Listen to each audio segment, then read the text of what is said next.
लेकिन उसके पीछे छुपे थे ऐसे राजा जो किसी को भी कांपने पर मजबूर कर दें।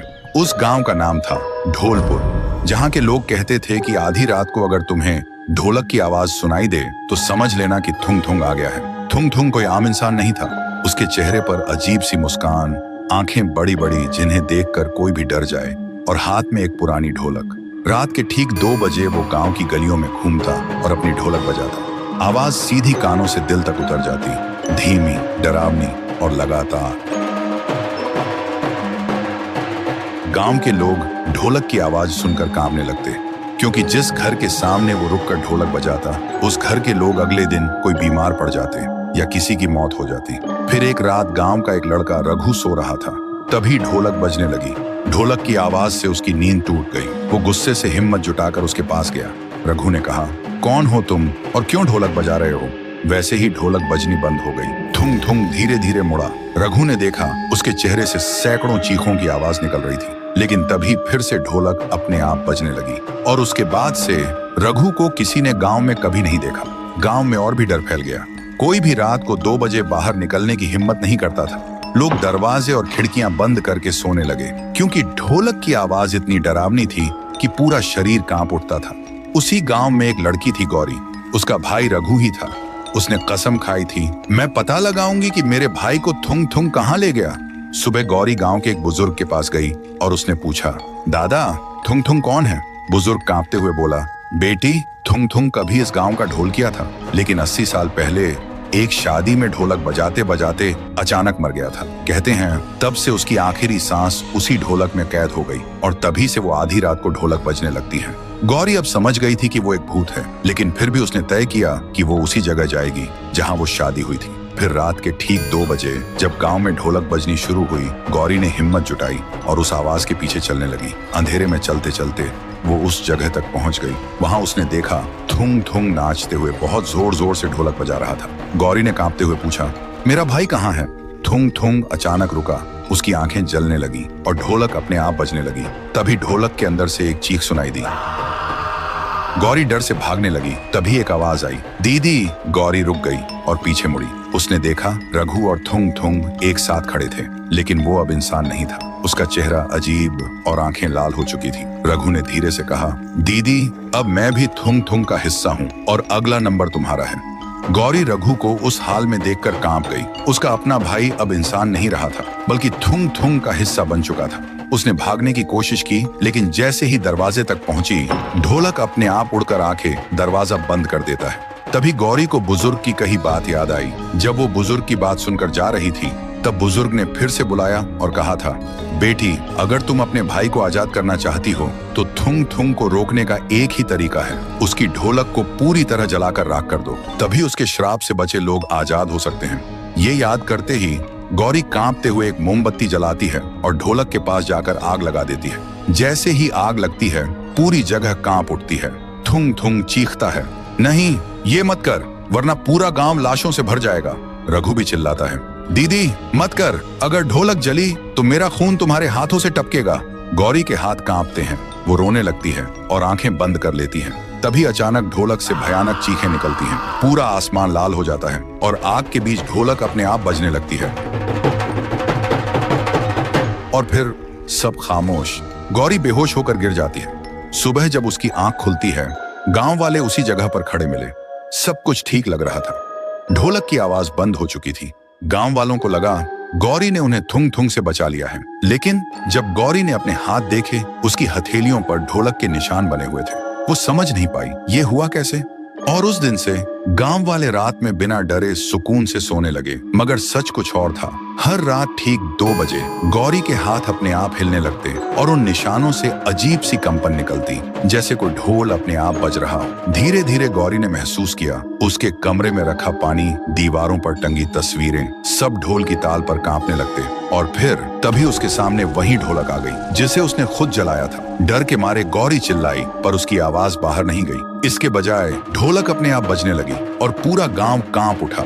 गांव वाले खौफ में अपने दरवाजे बंद करने लगे। सबको लगा पुराना थुंग थुंग लौट आया है, लेकिन इस बार कुछ अलग था। ढोलक की आवाज जहां जहां गूंजती, वहां मिट्टी दरक जाती, पेड़ सूख जाते और जानवर जमीन पर गिरकर मर जाते।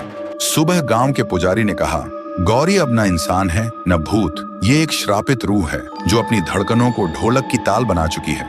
गौरी के अंदर अब दो आत्माएं थीं, एक उसकी अपनी और दूसरी थुंग थुंग की। कभी वो रोती थी, मदद मांगती थी और कभी लाल आंखों से हंसते हुए ढोलक बजाती थी।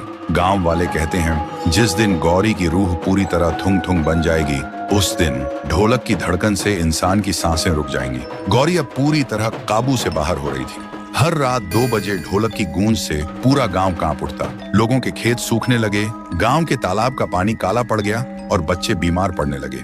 गांव के लोग डर के मारे भागने लगे, लेकिन तभी एक अजनबी गांव में आते देखे। उसका नाम था कालू बाबा। कहते थे कि कालू बाबा के पास एक पुरानी मंत्रों से भरी तांत्रिक घंटी है, उससे वो कई बार भूत प्रेत भगा चुका था। गांव वालों ने उससे गुहार लगाई, कालू जी गौरी को बचा लो, वरना ये थुंग थुंग सबको मार डालेगा। कालू ने घर के पास गौरी को देखा।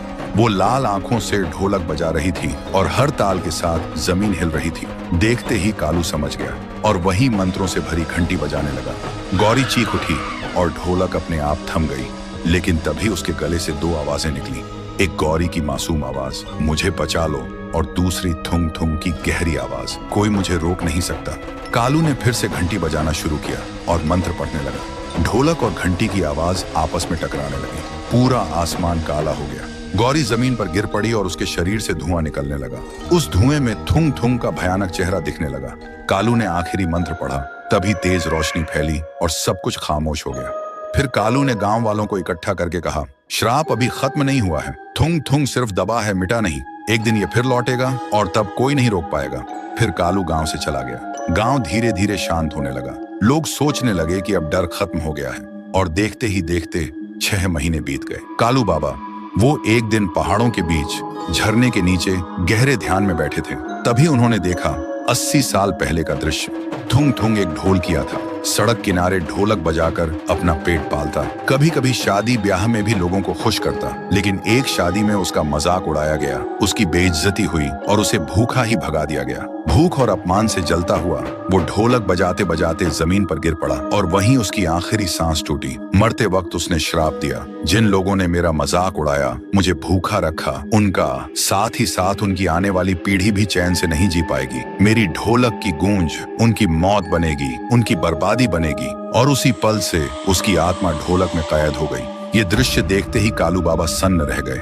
लेकिन अब भी गौरी की हथेलियों पर वो ढोलक के निशान मौजूद थे। वो दिन में शांत रहती, लेकिन रात होते ही उसकी आंखों में लाल चमक दिखाई देती। गांव वालों को इसका बिल्कुल भी अंदाजा नहीं था। फिर एक दिन गांव में अचानक भयानक तूफान आए। पेड़ उखड़ गए, आसमान से काले परिंदे गिरने लगे और धरती कांप उठी। और उसी रात ठीक 2 बजे जब सब कुछ शांत हुआ, तब अचानक ढोलक की गूंज फिर से सुनाई दी। लेकिन इस बार आवाज पहले से कई गुना ज्यादा भारी थी, जैसे सैकड़ों ढोल एक साथ बज रहे हों। लोगों ने देखा गौरी अब इंसान नहीं रही। उसका शरीर अब पूरी तरह थुंग थुंग में बदल चुका था और उसके चारों तरफ सैकड़ों आत्माएं घूम रही थी। वो सब आत्माएं जो कभी थुंग थुंग की ढोलक में कैद थी। सबसे अजीब बात यह थी, उसके पास अब ढोलक नहीं था, लेकिन फिर भी ढोलक बज रहा था। गांव का हर घर ढोलक की आवाज से कांप रहा था। बच्चे चीखने लगे, बुजुर्ग बेहोश होकर गिर पड़े। फिर सुबह होते ही गांव के लोग इकट्ठा होकर कहने लगे, इस बार सिर्फ गांव नहीं, पूरा इलाका खतरे में है। और तभी कालू बाबा गांव में फिर से आते दिखे। इस बार उनके हाथ में एक चमकता हुआ हथियार था और उनके चेहरे पर विश्वास कि वो इस बुराई को हमेशा के लिए खत्म करेंगे। कालू बाबा ने पूरा सच बताया। गांव वाले रोते हुए बोले, हमारा क्या कसूर है बाबा, ये तो हमारे पुरखों ने किया था। और सब गिड़गिड़ाए, बाबा आप ही कुछ कीजिए, नहीं तो इस बार थुंग थुंग हम सबको खत्म कर देगा। फिर रात को कुछ गांव वाले हिम्मत करके चौक में खड़े हुए और कुछ ही देर में थुंग थुंग सैकड़ों आत्माओं और ढोलक की गूंज के साथ आता है। सब लोग घुटनों के बल गिर पड़े और चिल्लाए, माफ कर दो, ये पाप हमारा नहीं, हमारे पुरखों का था। थुंग थुंग गर्जा, बहुत देर हो चुकी है। और उसी पल गांव के लोग एक एक करके हवा में उठ गए। अगले ही पल जोर से जमीन पर पटक दिए गए और सब वहीं मर गए। उधर कालू बाबा गौरी के घर पहुंचे। उन्होंने देखा गौरी के कमरे में ढोलक अपने आप बज रही थी। कालू बाबा तुरंत चमकते हथियार से ढोलक पर वार करने लगे। तभी थुंग थुंग चीख उठा, नहीं ये मेरी जान है। और कुछ ही पलों में ढोलक टुकड़ों में बिखर गई। आसमान लाल हो गया और उसी वक्त गौरी और रघु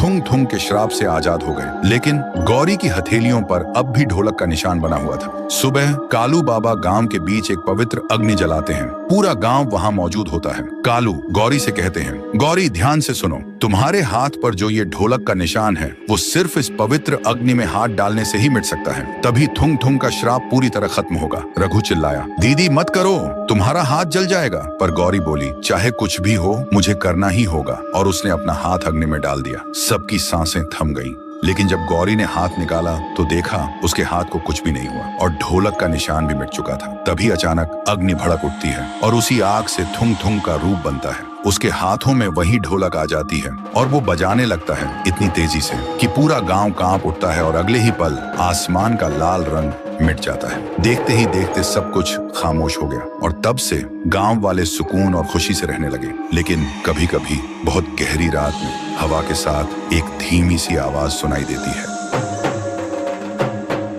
शायद याद दिलाने के लिए कि अपमान और भूख से मरी आत्मा कभी